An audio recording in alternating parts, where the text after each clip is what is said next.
We want to welcome Rennie LaRue, Jeff Cohen, Leonard Aberman, all want to welcome all of you to the NYS Halls of Fame podcast. This is episode number 3. It keeps getting better and better.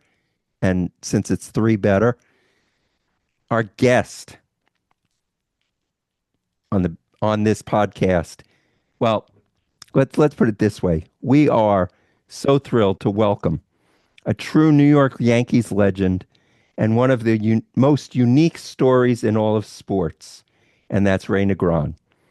Ray's journey began in the Bronx as a batboy for the Yankees after a chance encounter with George Steinbrenner, and it turned into a lifelong role as a trusted clubhouse presence, community ambassador, and storyteller for some of the greatest players in baseball history. But as Ray will tell us, it could have gone the other way. But fate is a funny, fickle mistress. So we're going to get to all of that. He's an author, producer, motivational speaker, and the heart behind Yankee Miracles and Henry and Me. Ray has lived baseball from the inside, championships, legends, and life lessons. And today he's going to bring us those stories and much more.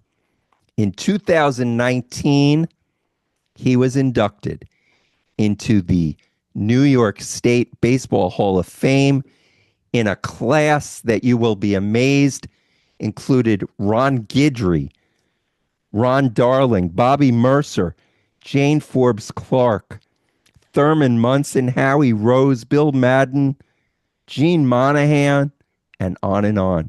What an honor it must have been. Probably as big an honor as it is to have him with us on the NYS Halls of Fame podcast. So without any further ado, please welcome Ray Negron to the show. Welcome, Ray. Thanks for having me on. Thank you. Thank you for having me on. I'm here because of my good friend and a man I have great respect for, Mr. Rennie LaRue. That's why we're all here. And so because of that, Rennie, I want to throw it to you, and please throw out the first pitch. Ray, tell us about the night you were induction. What did that mean to you? And tell us about that evening. I'm in 5 Hall of Fames. Okay. But this is for me, this is reaching the mountaintop. Okay. The New York State Baseball Hall of Fame is, I'm in there with some of the greats of the great, and I don't belong there. I don't deserve to belong there. But I am there, and I'm not gonna throw myself out. I just love the fact that Rennie and his committee thought enough of me that they nominated me and eventually put me in. And it's special because I'm there with Thurman Munson and Bobby Mercer, and they mean so much to me, and I think Ron Guidry's in that class also, so that, hey, and Gene Monahan. But those boys from the Bronx, man, to go in with them is a real treat. Rennie, I am forever grateful. Rennie's a difficult man sometimes, uh, and because Rennie is a fighter, Rennie, when he wants something and he feels that it's real, he goes after it. And when he doesn't like something, he tells you that. And a lot of times we don't agree with him, but we understand him, and that's what makes him great, and that's why that museum is so great. Because when he wants somebody in there, it isn't from the standpoint of, it's real. The guy has to be real, and I've seen that. Because when I first got into that Hall of Fame, it was like, you know what, he's just putting me in for whatever the reason, I don't know. But as time went on and I saw how he went about his business of getting the guys in, then I said to myself, wow, I guess I do belong there. So for that, thank you, Rennie. Well, you're very welcome, and it's an honor to have you in the Hall of Fame. And even this last year, you were sitting my table with Brian Cashman, and Brian paid you tribute, just as Don Mattingly did the year before. So your legacy as a New York Yankee is solidified with all the Yankees, Mattingly, Cashman, Guidry, everybody. They all view you as a brother. Well, great people. Brian Cashman has been, I know he's been a big supporter of mine when after the boss died and certain people tried to knock me down because they got rid of a lot of the boss's guys. And then when it came to my name, Brian Cashman said, "Are you crazy? Do you understand what he means to the community?" And when Randy Levine came and said, "Man, Brian Cashman really fought for you." And I thought that was like that was really cool. Hey, if they threw me out, too bad. I had the greatest years in Yankee history, but but the fact of the matter is they didn't. And I'm grateful to Brian Cashman, and I'm also grateful to Randy Levine because I know he's always been my supporter. Ray, when before you came on, Rennie was telling us a story about you and Bucky Dent and the boss about it in a hotel meeting. Could you tell us about that With the Well, priest. with the priest? Well, no, what had happened was Bucky Dent became the media darling after the 77, after the 78 World Series and the big Boston game when he hit the big home run, maybe the greatest home run in one of the greatest home runs in Yankee history. And um, and so what happened was after that, Bucky was doing movies. Bucky was doing all these commercials. He was doing a fur coat commercial. And Steinbrenner said, "Oh man, I got to be careful with this guy because the women are going to be coming after him.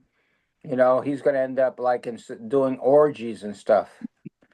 And so he had me room with Bucky Dent that spring training of '79. And like it was funny because I walked in and Bucky goes, "What are you doing in here?" I said, "I'm your roommate." And Bucky right away he said, "Oh, you're George's spy." Okay. And so but he accepted it because we were already boys. He knew how I was. Always protected the players anyway. And so but Bucky was like a really cool guy. His best friend was Father Joe, a priest who was also a psychologist. So he used to like talk to Bucky all the time. And so Steinbrenner, every couple of days, he would call me and check on what was going on and all that. So one day he calls me up. He says, "Hey, hi, how's it going?" I said, "I'm doing good." And he goes, "Where's Dent?" And I said, "He went out." And Steinbrenner goes, "I knew it. Who's he with?" So I said, "He's with his priest." And he was, "Negron, what the hell is wrong with you? You're trying to defend these guys. He's with his priest and I'm with his nun."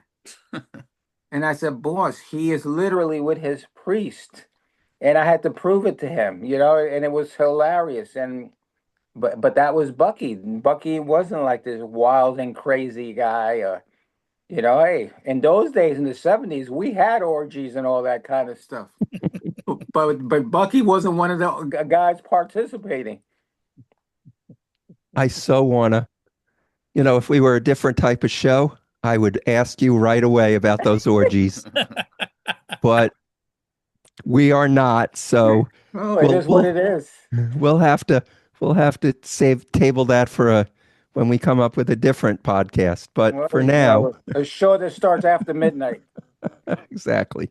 So Ray, I want there's two things I want. Well, I definitely want to hear the story of how you became part of the Yankees. That is that is a story I know you've told millions of times, but people have to hear that story.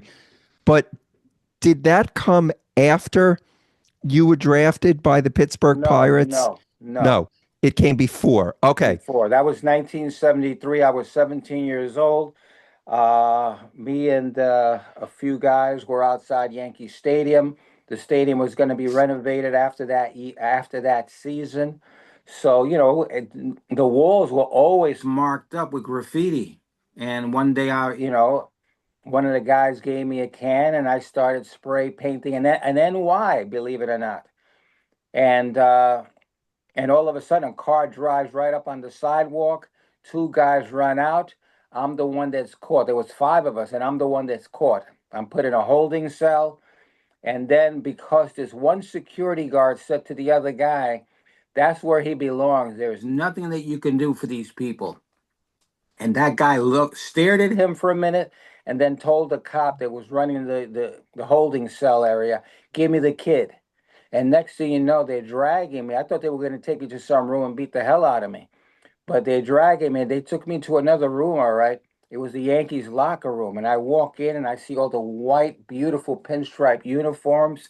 And I'm wondering, what the hell am I doing in here? And then Steinbrenner screams out to Pete Sheehy, the historic clubhouse manager. And he said, Pete, give him the smallest uniform you got. And they gave me the uniform of a guy by the name of Jerry Kenny. Okay. And because he was a small guy, but it was still big on me. But they gave me that uniform, and that night I was the bat boy for the New York Yankees. And then after the game, the man came back and said, "Did you like your job?" I said, "I loved my job." He said, "You want to keep it?" I said, "I would love to keep it."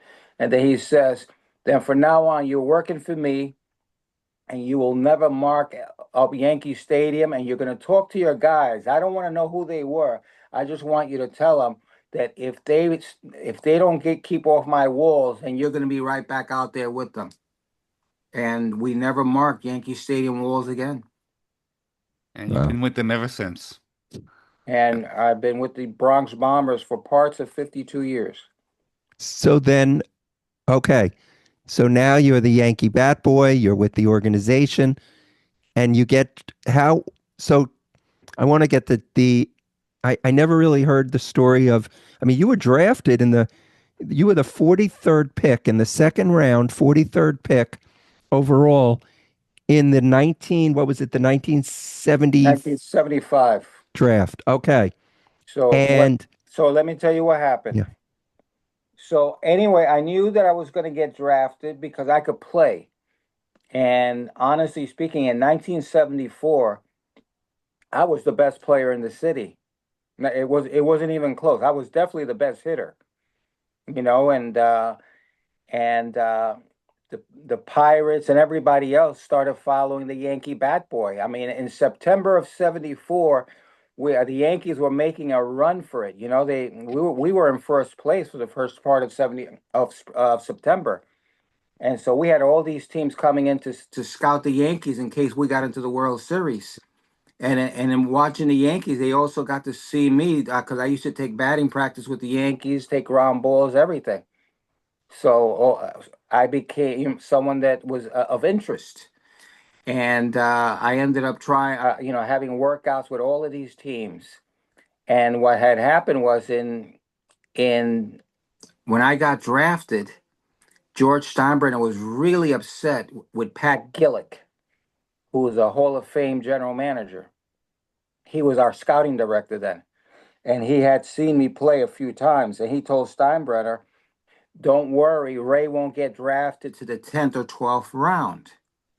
And I ended up getting drafted in the second round and almost cost Skillick his job because Steinbrenner really wanted for the his bat boy, to be drafted and become a Yankee. So then what happened was, it was a great honor to be drafted. Number one, to be drafted so high. And so what happened was, after talking to Steinbrenner, my plan was I'll wait another year and then the Yankees will definitely draft me the following year. And I would only be like 19, And so I spoke to Steinbrenner about that, and naturally he's the boss, so whatever he says would go. So I went to work in that spring training in Fort Lauderdale, and when I got over there, Thurman Munson says, "What the F are you doing here?" And I said, "I came to work." And he says, "You got drafted by Pittsburgh." And I said, "Yeah, but I want to be a Yankee." And he says, "Asshole, do you understand who wore that uniform? I said, what are you talking about? He said, Roberto Clemente was a great pirate, and you get to wear the same uniform as Clemente? And I was I was like puzzled, like why was this such a big deal to Thurman? And he says, in 1969, I had because I had been in the Army Reserve, I didn't get as many games in, so the Yankees wanted me to play in Puerto Rico. So I went to play for San Juan, and the manager of the San Juan team was player manager Roberto Clemente. And Wow. Roberto Clemente had taken a real special interest in Thurman, and they became really good friends, you know? And so, in essence, when Thurman beat me up the way he did, and I'm giving you the G version, okay? The next morning, I was in a Greyhound bus headed for Bradenton, Florida, and I signed that night. And I didn't walk, but I ran to the locker room to pick out my uniform. And that's what happened, and that's how I got to Pittsburgh. Rennie? So back to Thurman. I know that you were like brothers, and your relationship got very close. And I know that there were many times that you were one on one with him, and he would give you his car to take him to the airport, and you would drive around Thurman's car for the weekend. And um, tell me about the complexity of him. You know, people we only know certain things about him, but what can you tell us about the inside part of Thurman that people don't know? People don't know anything about this guy, you know, um, because he was truly a man's man. You know what I'm saying? Like he didn't give a crap about what you thought about him or anything like that. He was just there to play baseball, play his ass off, and just like he didn't have anything to prove to anybody but himself. Okay, and he didn't idolize. Hey, he had two. I would say two guys that he really, really looked up to. Okay, Roberto Clemente and Neil Diamond. Okay, he loved Neil Diamond with a passion. He loved his husfa. He loved the lyrics in his songs and what they meant.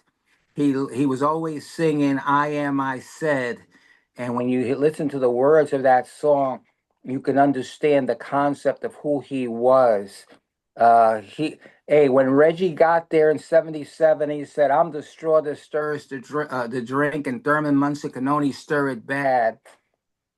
It's not like he went after Reggie with it or anything like that.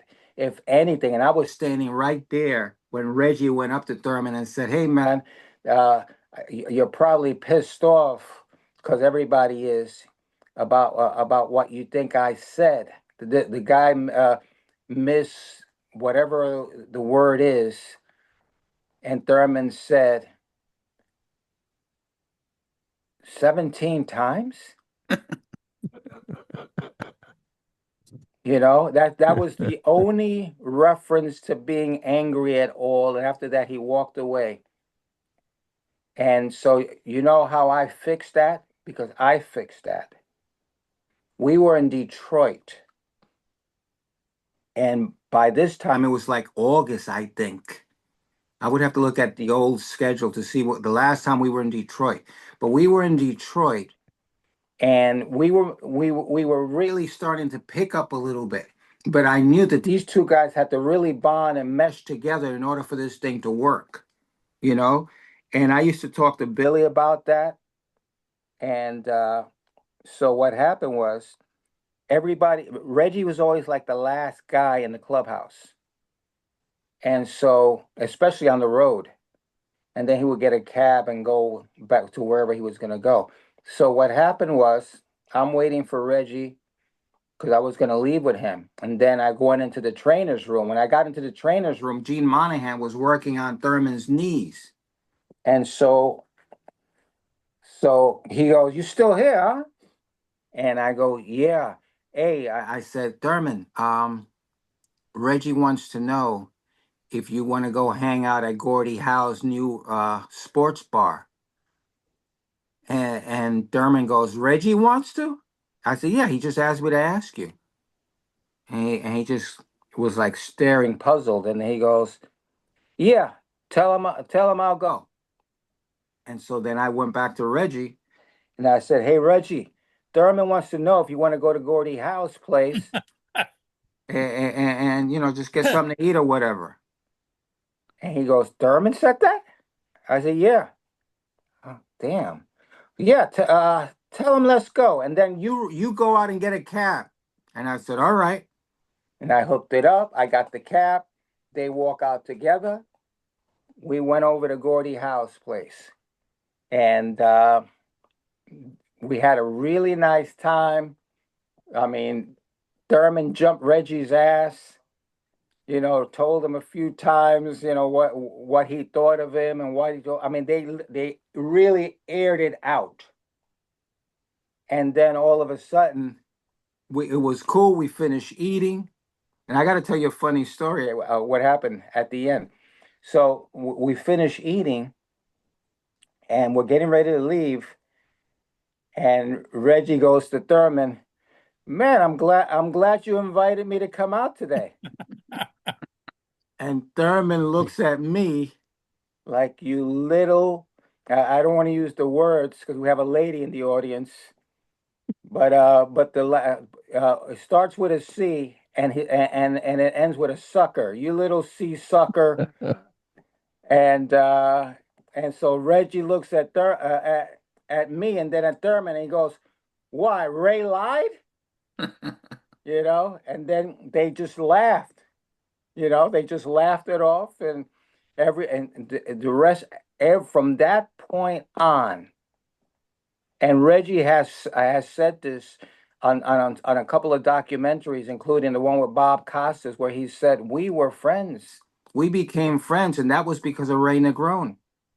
And I'm always very proud of that because of the way we ended. And if you guys go into the internet and see like Reggie hitting a home run or something like that, you see him shaking Thurman's hand, and he doesn't give him like a high five or shake hands with one hand. Out of the respect that he had for Thurman Munson, he grabs he takes both his hands and grabs him like this, like, "Hey man, we're doing it. We're doing it together." And I always loved that. I always looked for that. If Thurman, I just, I get emotional thinking about that because of people don't know what we were living, what we were going through, and why that was my favorite of the 52 years. That is my favorite era, my favorite decade, my favorite era, and the closest that we were as brothers, as a team, because we were like brothers. We fought like brothers. If there was something to say, they said it. If you thought that he was a piece of dog garbage, he said it. But then when it was time to play, we played together. That team was like so together. 77, 78. My God. Mm. Yeah, it sounds like it was definitely a great team. And the second baseman of those teams was my favorite Yankee, and it's Willie Randolph. And how close were you to Willie Randolph? And do you have any stories about Willie? Well, we met in Bradenton, Florida when I signed with the Pirates. We were actually signed by the same guy. And I always like to tease Willie because Willie was a seventh round pick and I was a second round Right. pick. So I love getting on his case about that. And then he always says, "Yeah, but who almost made it to the Hall of Fame, asshole?" Now, Ray, um, I think what you did was, if I'm familiar with the movie, you did a parent trap on the two of them. I Yes. think. I think That's that's cool. what you did. Yeah, But that's cool. let's yeah, so you're now back to your time with Pittsburgh. You were in the same organization as Willie Randolph, right? Yeah, and as you Mhm. said, he was drafted in the I think in the seventh round Right. actually Yeah. by the Pirates. Right. So I just want to finish up because I had never known about, I knew a little bit about you being drafted by the Pirates. So you played with them. You were a second round pick, but obviously you didn't become a pro baseball player. You went back to the Yankees. How long were you in the Pirates organization and how far up did you get? No, I was only there the one season. Like I always like to say, when I proved to America that I was a horseshit hitter, I was back with the Yankees the following season. Okay, and hey, I didn't cut it. I wasn't gonna cut it. I was miserable. I was missing home. After games, you go into the lounge, and then you're seeing the Yankees playing on Saturday afternoon baseball on NBC, and I'm wishing I was there. And then I start telling stories about how it was with the Yankees to the guys there, and oh, forget it. I just brain effed myself. You understand? And I mean, after I got released, because I was always complaining and stuff, and so when I got released, I got home, and the Texas Rangers tried to sign me right away. But I wasn't interested. I couldn't wait to get back to the Yankee Stadium, and so I went back there, and then that spring training of '77. Like again, I always maintain, I always worked out with the team, and I was always playing in my league back home and stuff. So at the end of spring training of '77, Steinbrenner and a guy named Jack Butterfield came over to me, and they said, "All right, you have a choice. We can sign you, and you can play for Fort Lauderdale, or you just come back and work for me." And then so I'm looking around. The year before, they had won the pennant. Now they got Reggie Jackson, they got Don Gullett, they have Catfish. I mean, this team was loaded, and it was great, and it was fun, and I could be a part of it. And I was Steinbrenner's guy, and Billy Martin's the manager, and Billy loved me. You know what I'm saying? Why would I want to leave that? I couldn't. And Right. I was in love. If Yeah. you probably one of the very, very few times that I was in love was with the Yankees of that era. Yeah. Well, it's an incredible era. Um, you've mentioned Billy Martin and what he meant to you. Uh, I don't think people know as much about Billy Martin. They know he was a great manager. They know he was hired and fired by Steinbrenner and hired and fired and hired. But you knew him. You really knew him.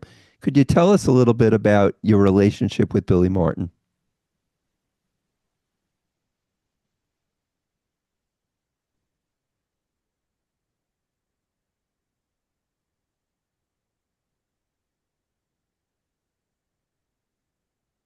Loved him with a passion.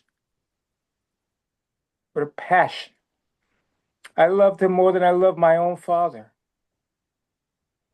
because he treated me better than my father. And anything that the players got, he made sure I got. One time we were on the road, we're in Kansas City, and we're going to the All-Star break, and every player got a $250 bonus from Steinbrenner. This is spring training of '77. And so Billy goes, did he said to the traveling secretary, did Ray get a bonus too? And the traveling secretary, a guy named Jerry Murphy at the time, says, I wasn't supposed to. And he says, you go into your little bag and pull out your little checkbook and give Ray a $250 bonus too. And remember, $250 in 1977 was a nice piece of change. Okay? And so Jerry Murphy came over and he says, "Here, I'm supposed to give you this." And so I found out what happened. Jerry told me how it happened. And that was just Billy looking out for me. He always, always looked out for me. Hey, let me put it to you like this. We're in Boston. He gets into a real verbal altercation with Reggie Jackson. Okay? Fenway Park. I mean, you guys remember that, right? Mm-hmm. You remember the fight in Fenway? Yep.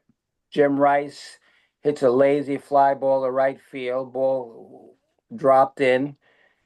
Billy thought that he didn't hustle on the ball. So then he goes, "That mother effer, Blair, right field." I'm sitting next to Billy. When he screamed out, "That mother effer," I ran to the back of the dugout, to the other side of the dugout. I said, because I knew this is not going to be pretty. And Billy's been looking for a reason to get into it with Reggie. He just couldn't stand Reggie. And so then Reggie comes in. He's taking off his glasses because he thinks that they might get into it right there. Because he knew Billy. And he didn't want to get sucker punched. Because Billy taught me how to fight. He used to say, always get the first shot and try to hit him in the neck. Okay? And so they got into it real bad, man. The things that were said, oh, forget about it. It was, I mean, I was a wreck. I was such a wreck that I took a towel and I draped it over the NBC camera. And then the guy was saying, "Get off your group! You're killing my shot! You're killing my shot!" And I said, "I'm gonna kill you, you mother!" I was crazed. And somebody, whoever it was, pushed me off because they said you're gonna get into big trouble with MLB, that kind of stuff. So the next morning, when I walked into the locker room, Pete Sheehy says, "Billy's already here. He's sitting in the dugout." Because Billy never came in early, but he did that day. I don't think he even slept. So he said, "Go to the dugout. He wants you." So when I go to the dugout, I'm like scared, like he's gonna. Oh man, oh no, what's gonna happen here? He knows that me and Reggie are good friends.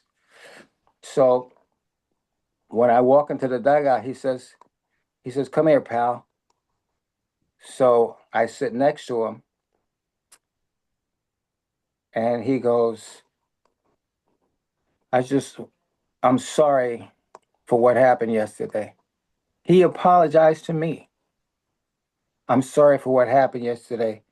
I I know that hurt you." And so then he goes, "Listen, I know that you and him are friends." So me being scared and a kid, etc., I said, "Do you want me to stop?" And so then he goes, "Listen, Ray, if I ever find out that you unfriend him because you're afraid of how I'm going to react, then I can't trust you. This guy's been nothing but good to you. I've seen that. I've been looking for a reason that he didn't, but he's only shown me that he's been really good to you. So you always treat a man the way a man treats you. And that mother effer has always treated you right. You understand me?" And that was huge. Think about that. That was huge. Ray, tell us about the night that Billy said, put on a jacket and tie and we're going to go out to dinner. And you get into the limousine and Billy says to the driver, stop and pick up Mr. Sinatra. No, that didn't happen like that. What the first time that we would go and meet with Mr. Sinatra, what had happened was let me get it straight. There was an issue. Oh, what had happened was there was a guy that worked at the Yankee Stadium, and I'm going to say it straight. He was the stadium manager, and he hated me with a passion. It had to deal with race. He hated at that time. Remember, there wasn't really that many people of color that worked there, and this guy was just a bad guy, and he treated me like crap. And what happened was Steinbrenner was like, whenever he mistreated me, I wouldn't say anything. I just dealt with it. I didn't want the attention. You know what I'm saying? And so what happened was I'm out in the outfield shagging, having a good time. Mr. Steinbrenner was out of town. So when he was out of town, this guy always found a reason to mess with me. So all of a sudden, he walks into the outfield. He's walking to the outfield during batting practice. And then he grabs my arm and he says, "Walk off. Don't make a scene, or else it'll be worse for you." And he walks me off the field and he takes me to the visitors' locker room where all the shoes were lined up. And he says to me, shine the shoes. Your people are very good at that." So so I shined the shoes. And in the middle of shining the shoes, Elston Howard walked in, pissed off because he saw what happened. And he said, "Give me the kid." I said, why are you doing that to him? Why would you do that? And they got into it, this and that. And he said, "Come on, come with me." And he took me back to the Yankees locker room. And then he told Billy what had happened. And when George came back, Billy and Mr. Steinbrenner had a talk with me. They wanted to know what happened, how did it happen, and all this kind of stuff.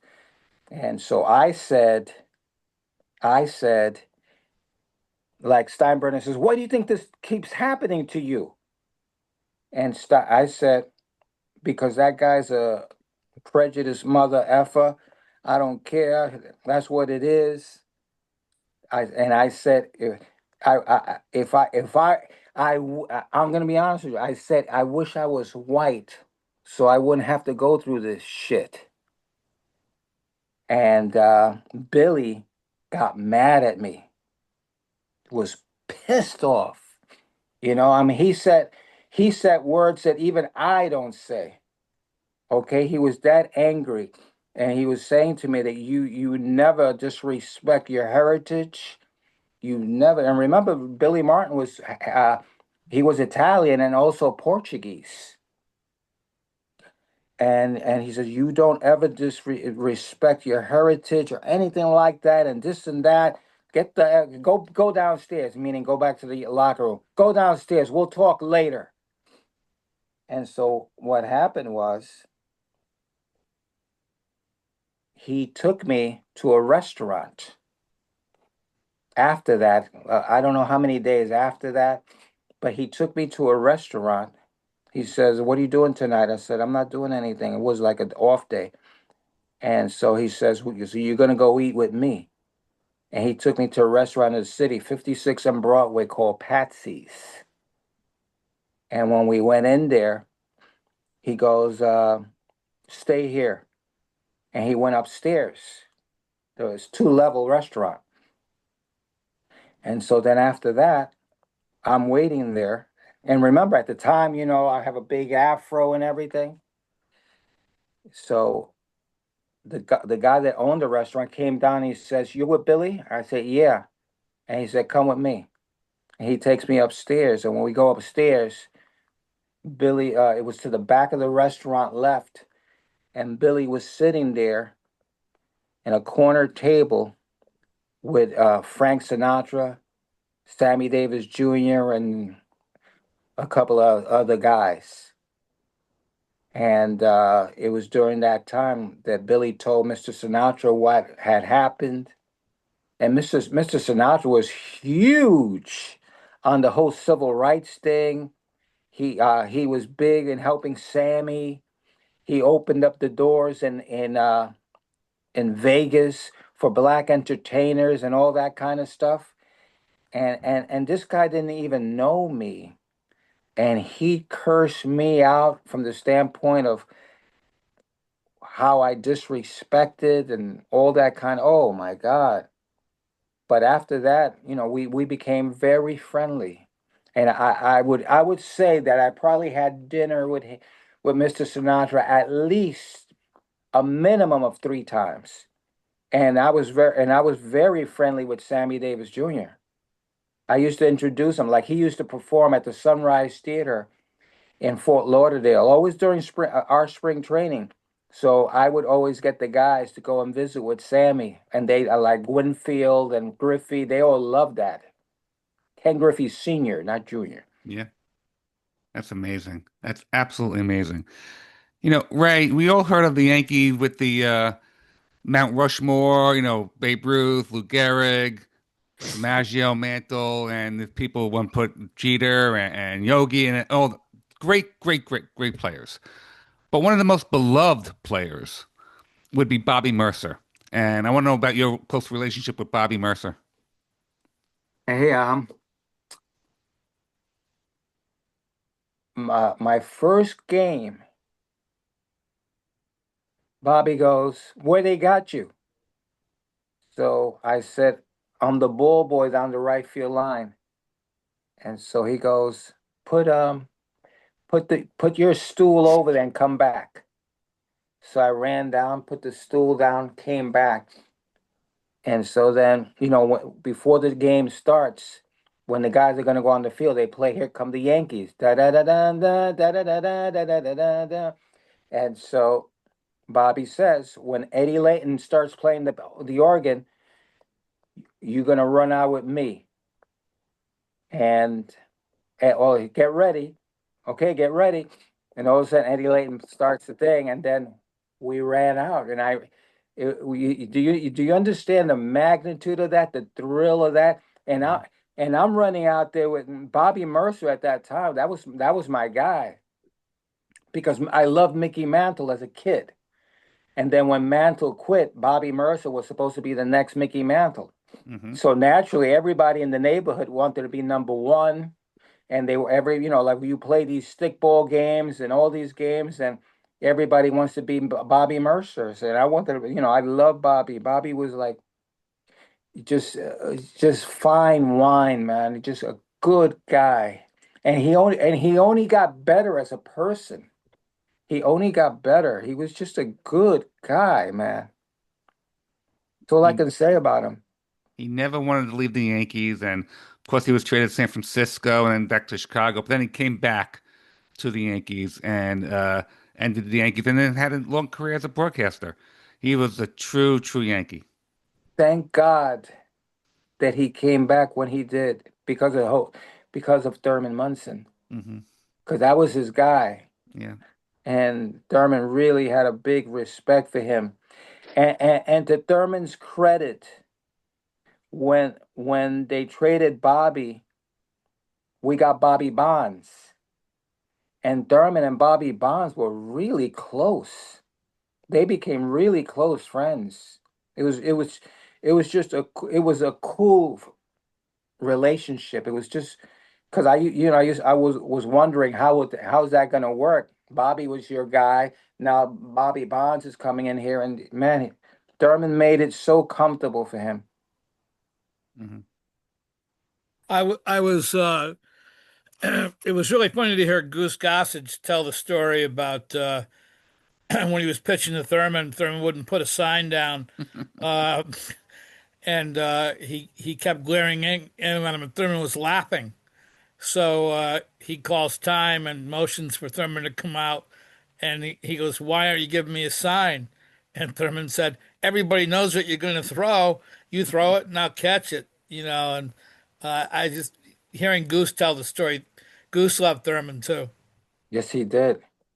Yes, he did. Hey, everybody had a great respect for Thurman Munson. Thurman Munson, hey, you know, we were getting our butts lit up one day.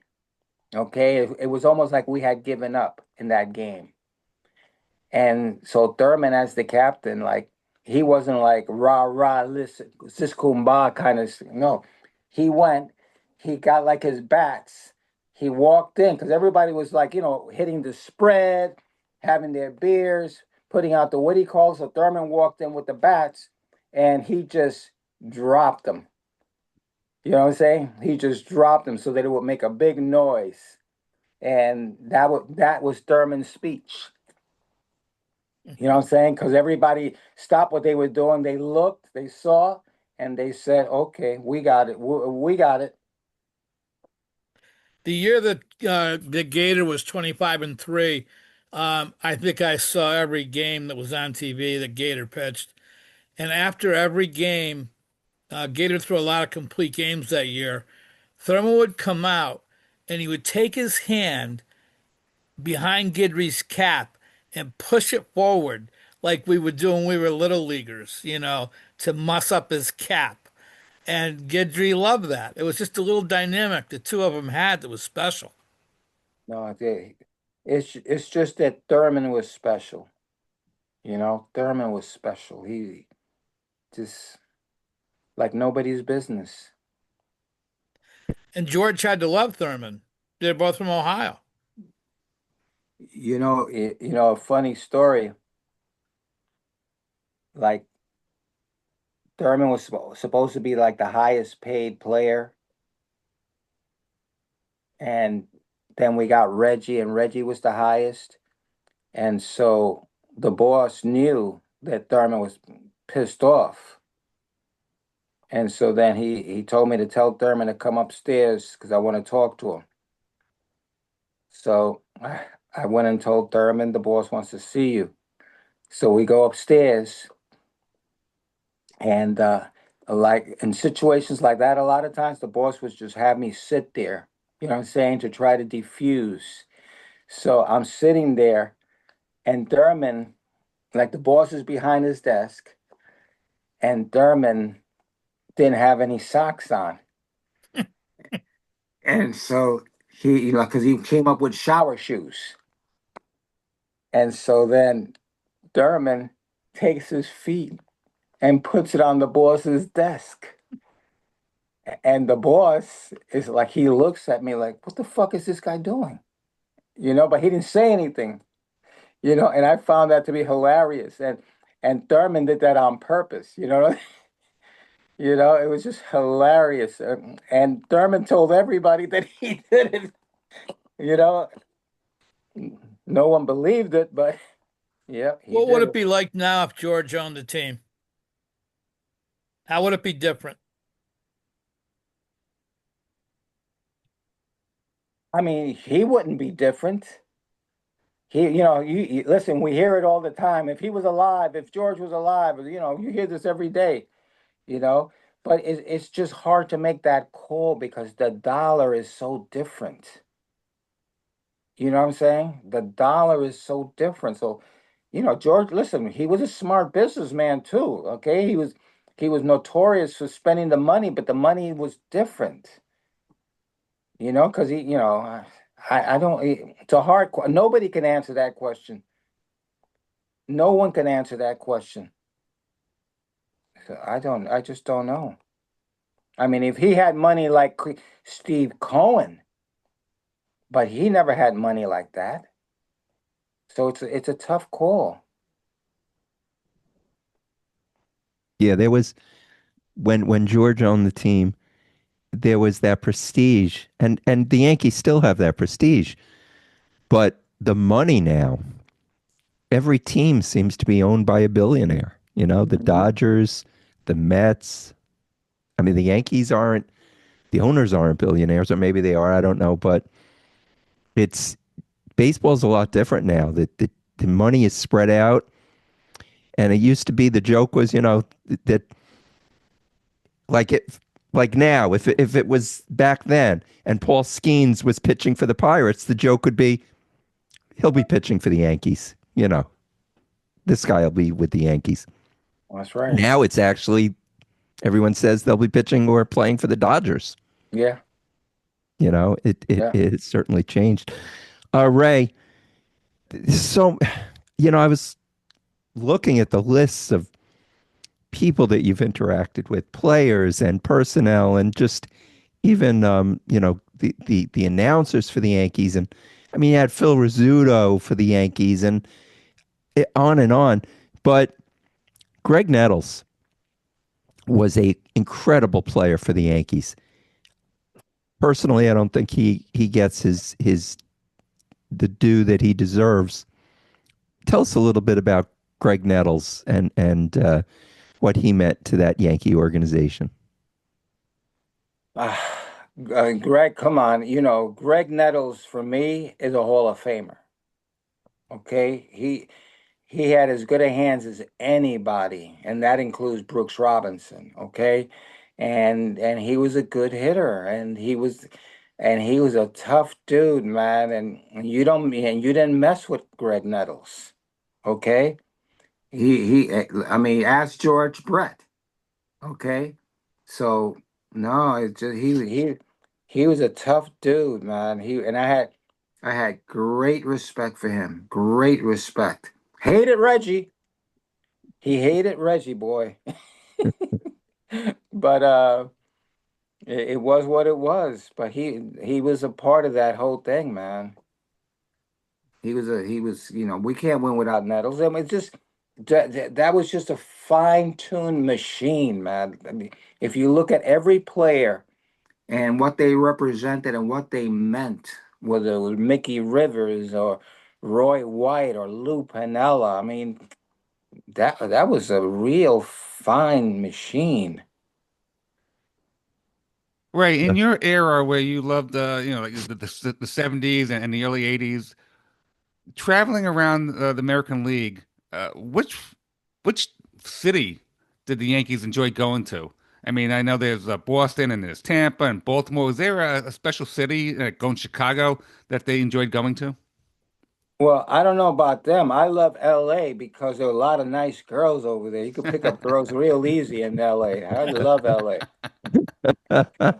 There's a song called "I Love L.A." I guess. Oh, really? Wow. Yeah, we're heading back to that orgy territory there. Well, hey, I got no comment about LA. All right. Except I, One last one from me. Tell us about the Boston Massacre, that series in '78 where the Yankees outscored them, I think, what, 40-9?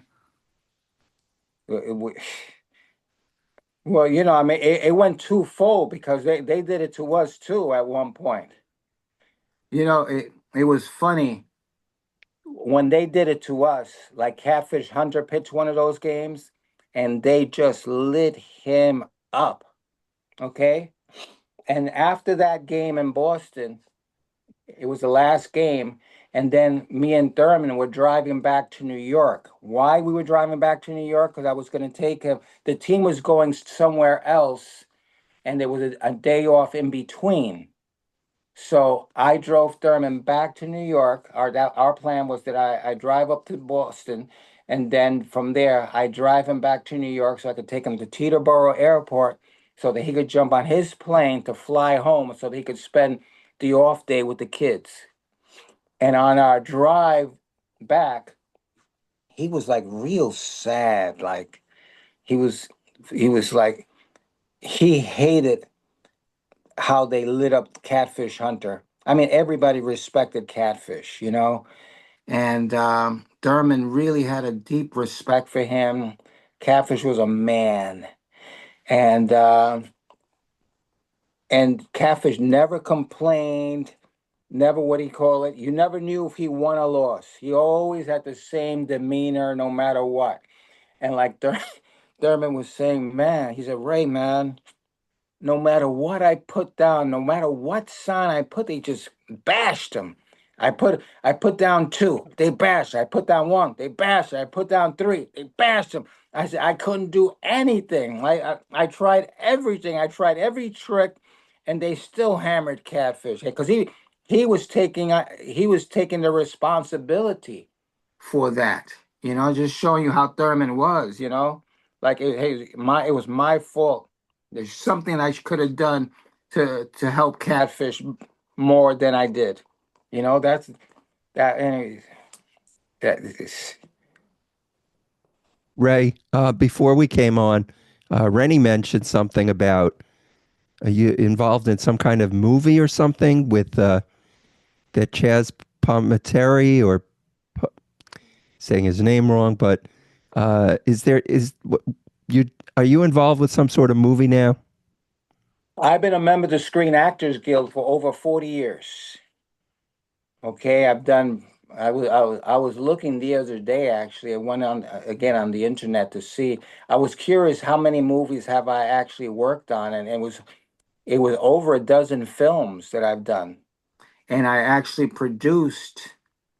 produced an animated film with Chaz Palminteri and Okay, Richard Gere and Cyndi Lauper and Paul Simon. I mean, all-star cast. Louis Guzman, who's the world's number one character actor today, you know, and I was a associate producer in another film, actually a baseball film, but like a comedy called Bottom of the Ninth with Sofia Vergara. Remember her from Modern Family? sure. You know, I had a wonderful nude scene with her. No, I'm only kidding. No nude scene. No, but but I had a lot of fun doing that film, and right now Chaz is the executive producer of a documentary on my life. You know, they've been working on this for a long time now. You know, they're trying to get it. You know, it was supposed to come out this past year, but there were too many documentaries coming out. You know, a lot of documentaries this year. You know, I mean, Paul Anka's documentary just came out. Yeah, I mean, just a lot. And so we've decided we're gonna, you know, that we wanted to wait till this year and hopefully have it come out this summer. Hopefully, but we're coming out with a documentary short first on my relationship with Thurman Munson. Oh wow. And Okay. a documentary short is like 20 minutes, something like that. Yeah. And then submit it because Chaz thinks that we could win like, you know, an Academy Award with it. You know, I've seen some of those documentary shorts that are up for award consideration, and mine's is, for me, maybe I'm biased, whatever, but mine's is better than most of those.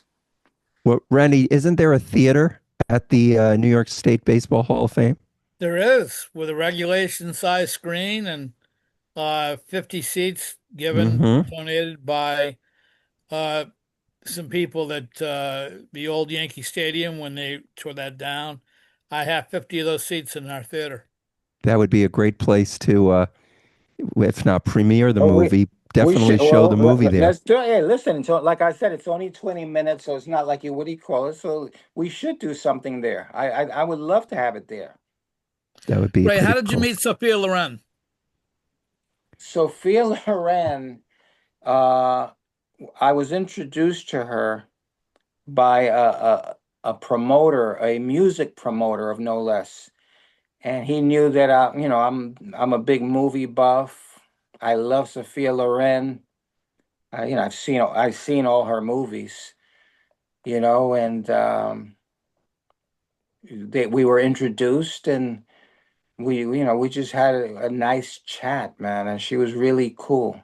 Very nice, very nice, very nice. 90 years old now. Wow. You're a big Gary Cooper fan. Huge, huge. And not because of the pride of the Yankees either. It was because of High Noon. There you go. You know, when I had an uncle who was in the Navy, and my uncle, when he finished his tour, he moved to LA, and he used to deliver. He worked for a cleaners, and he delivered Gary Cooper's clothing, and he would also deliver another actor by the name of Robert Ryan. And so when he came to New York, I was like 8 or 9, And he says, we're going to watch this movie tonight that's coming on $1 Million Movie. And so the movie was High Noon. And it was such a beautiful Western, just the story behind it and all that kind of stuff. And so I fell in love with that. And so that made me want to watch The Pride of the Yankees. And when And you you know see, Gary's daughter.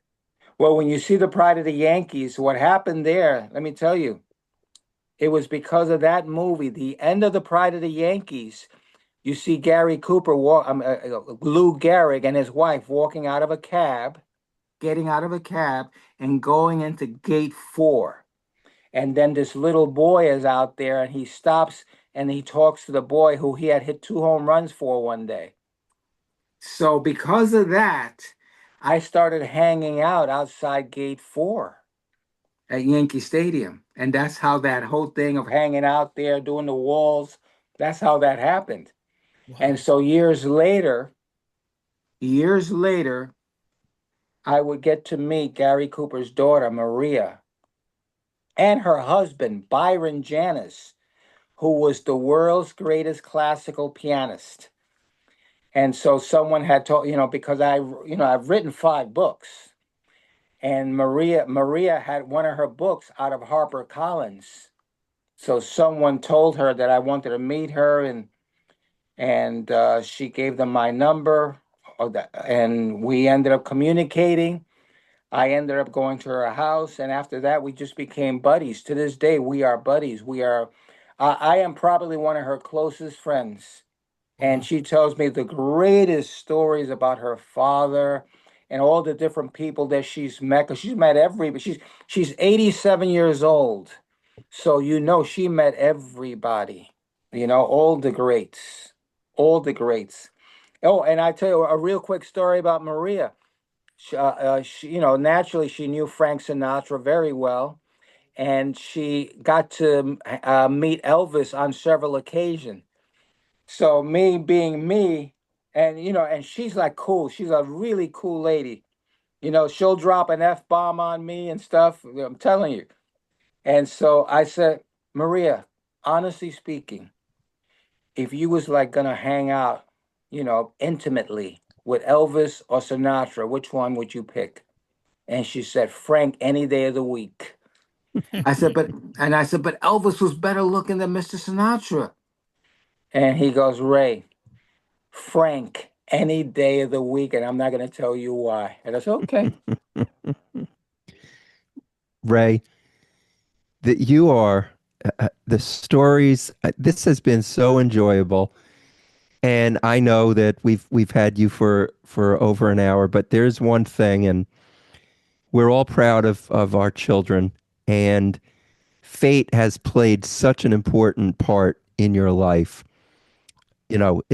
If you had done this would have happened. If you had gone with Texas, maybe you would have never been with the Yankees for all these years. Your son, one of your sons is a police officer. Two sons are Two police sons. officers.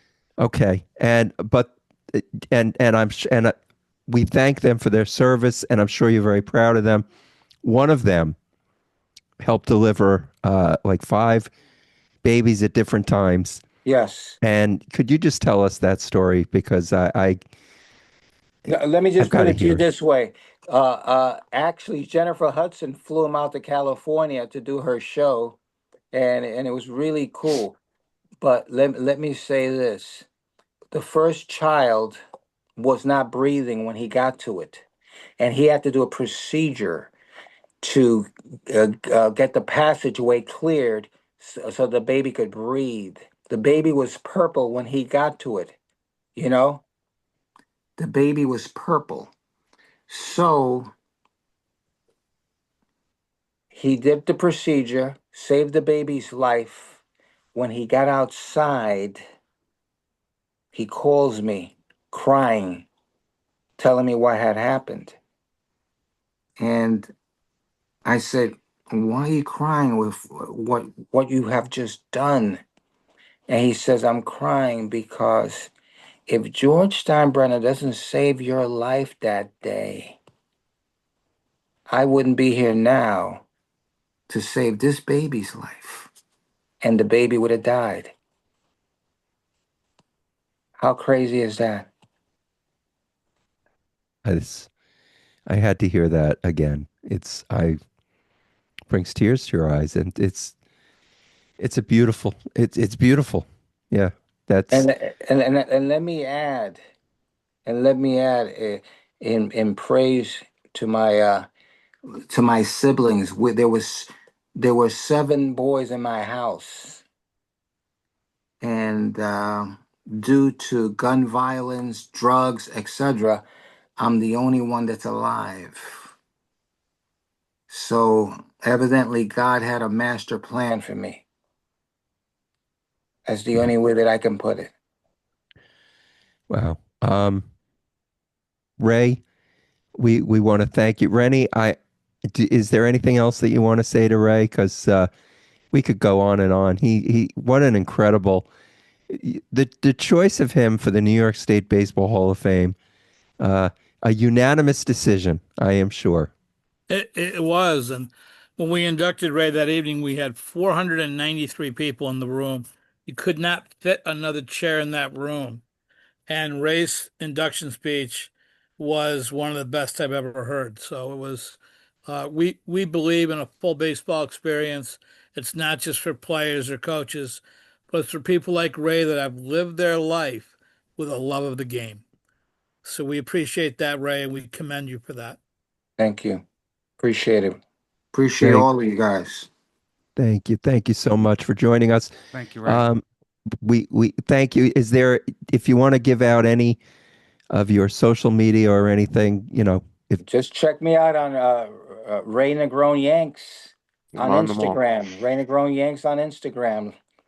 I always Yeah. respond. the Yankees are a lucky organization to have you, you're lucky to have them. I've seen you at that dinner. The every time you're there, and the relationships that you have with that Yankee family, it's a beautiful thing. So thank you for joining us on the NYS Halls of Fame podcast. It has been an absolute pleasure, and I can't wait to see you again soon. Thank you. Thank you very Thank you, much, Ray. guys. Appreciate Ray. it. Thank you for having me on. Great Great. stories, Ray. Thank Thank you. you so much, Ray. See you guys later. Okay. Bye, everybody.